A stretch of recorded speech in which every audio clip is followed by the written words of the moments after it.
அப்படின்னு கேட்டுக்கிறாரு. அதாவது ஃபாரெக்ஸ் மார்க்கெட்டை பொறுத்தவரையும் இது வந்து கண்ட்ரோல் பண்ணுறது செபியோடைய வேலை கிடையாது. ஓகேங்களா? செபிக்கு அண்டரில் இந்த ஃபாரெக்ஸ் ட்ரேடிங் வர்றதில்ல.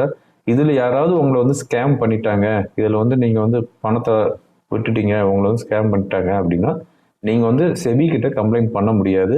நீங்கள் வந்து உங்கள் டிஸ்ட்ரிக்டில் இருக்கிற சைபர் கிரைமில் தான் போயிட்டு கம்ப்ளைண்ட் பண்ணணும். பட் அவங்களும் வந்து எந்த அளவுக்கு வந்து இது வந்து ரெக்டிஃபை பண்ணுவாங்கங்கிறது தெரியாது.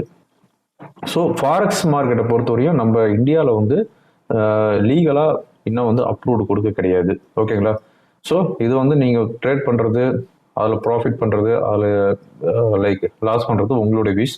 பட் நீங்கள் வந்து ப்ராஃபிட் பண்ணீங்க அப்படின்னா கவர்மெண்ட்டுக்கு டேக்ஸ் கட்டணும். அது வேணால் ஸ்ட்ரிக்டாக ஃபாலோ பண்ணிக்கிறாங்க.